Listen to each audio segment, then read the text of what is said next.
Hello, this is Danny Ceballos with Unleashed Consulting and your Best Boss Bootcamp Minute. Thanks for joining me. So today we get a letter from Fed Up in Flagstaff. Fed Up says, meetings suck. Why do we have to have so many meetings? They're such a waste of time. So Fed Up in Flagstaff, you came to the right spot. You are in good company. There's a lot of folks that actually talk about meeting-itis in most companies and organizations, that we just have meetings all the time for no good reason.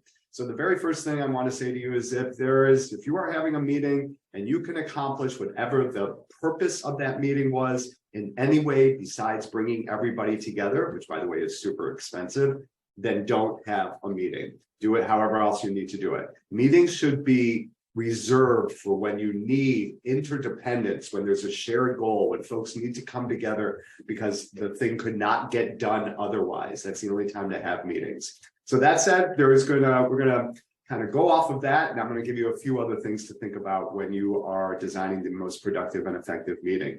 We're actually going to do this in 3 parts. So I'm going to give you a little bit now, and then we're going to save some more for the next Best Boss Bootcamp Minute that you watch. So today I wanted to talk to you about the idea of making sure that you have roles and responsibilities that are actually rotated throughout the participants in the meeting. So I know this isn't going to work for every single meeting that you're in Fed Up, but if you are holding a meeting and you are bringing people together, really make sure that you are not always the facilitator. The facilitator role really is a great professional leadership development opportunity for somebody else. So make sure that you are rotating the facilitator. The facilitator also can be the person who sets up the agenda, invites people to the meeting, all those kinds of things. So if you're having an ongoing meeting, make sure that you have facilitator, that you are not always the facilitator. The second thing is the timekeeper. The timekeeper should be separate from the facilitator.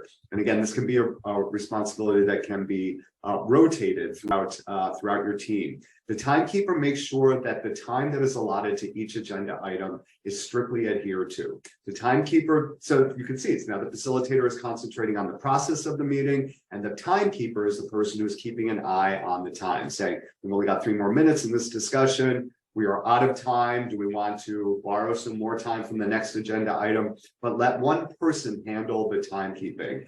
The third responsibility is the note taker. The note taker is somebody that records whatever notes need to happen. But I really want to encourage you, Fed Up, to make sure that the note taker has to make it as easy a job as possible. Now, there are some times when you need to take very detailed minutes for board meetings and some other kinds of leadership meetings. But by and large, most meetings really just need to say, this is what we decided on, and this is the next action that comes from this. So this is what we decided on, and this is the next action. Really easy to record that.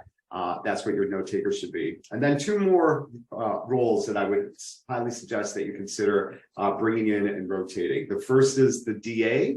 The DA stands for the devil's advocate. That is somebody that gets to be the naysayer at the meeting, to say why things won't work, to bring up the kind of black hat thinking is what we call it. It's not a critical role in a meeting, but it sure is a fun one, and it actually really brings a new perspective, a new point of view to a lot of different items. And then the last is the resource gatherer. The resource gatherer is the person who is assigned when you need more information, perhaps to make the decision in the next meeting. They are the person that's responsible for gathering resources. Okay, so we'll finish up there. That was a lot. So remember, there's the 5 roles: facilitator, timekeeper, note taker, devil's advocate, and resource gatherer. Make sure you are rotating them, assigning them, and watch your meetings come alive with just that one change. All right, this is Danny Ceballos with Unleashed Consulting, Best Boss Bootcamp Minute. We'll see you next time. Bye now.